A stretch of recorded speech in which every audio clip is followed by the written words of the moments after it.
Sir आज आपली निवड झाल्यानंतर पहिल्यांदाच आपण स्वातंत्र्यवीर सावरकर राष्ट्रीय स्मृती स्थान आहात. आपल्या काय भावना आहेत? खूप आनंद झालाय मला या स्वातंत्र्यवीर सावरकर स्मृती सभागृहामध्ये आल्यानंतर.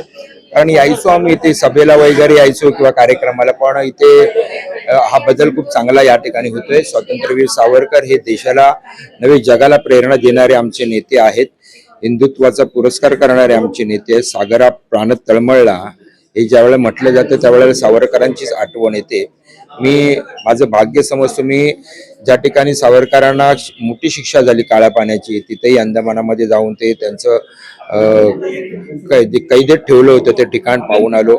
रत्नागिरी जिल्ह्यामधील तुरुंगामध्ये जिथे सावरकरांना कैदी म्हणून ठेवलं होतं तिथे मी स्वतः राजकीय कैदी म्हणून 5 दिवस राहिलो होतो आणि त्या सावरकरांना ठेवलेल्या वास्तूचं दर्शन आम्हाला घेता आलं आणि मी खरोखर भाग्यवान समजतो. कारण अशा दैवतांच्या स्पर्शाने पावन झालेल्या भूमीमध्ये आपण त्या ठिकाणी नतमस्तक होणे खूप आमच्यासाठी भाग्याचं आहे. आणि आजचा दिवस देखील माझ्यासाठी खूप भाग्याचा आहे, कारण आज मी मुंबई शहराचा द्वितीय नागरिक म्हणजे उपमहापौर म्हणून मी आज या ठिकाणी आमची बिनविरोध निवड झाली आणि आज आम्ही सगळ्या धार्मिक स्थळांवरती इथे जातोय आणि मुंबईसाठी खूप चांगल्या करण्याची प्रेरणा बाळासाहेब ठाकरे यांच्या स्मृतीस्थळाकडून, सावरकरांच्या या केंद्रामधून, डॉक्टर बाबासाहेब आंबेडकरांच्या या स्मृतीस्थळावरून असे सगळं घेऊन इथं निघतो होतो.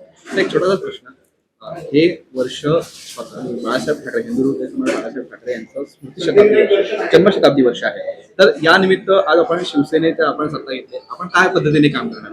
नाही, बाळासाहेबांना अभिप्रेत असणारं काम जे आहे ते शिवसेना आणि भारतीय जनता पार्टी महायुती म्हणून आम्ही दोघे महापौर आणि उपमहापौर आम्ही आणि सर्व नगरसेवक करणार. कारण बाळासाहेबांना काम काम काम आणि कामच हवं होतं, विकासाचं काम, आणि ह्या विकासाच्या कामावरतीच महायुती जिंकली. धन्यवाद.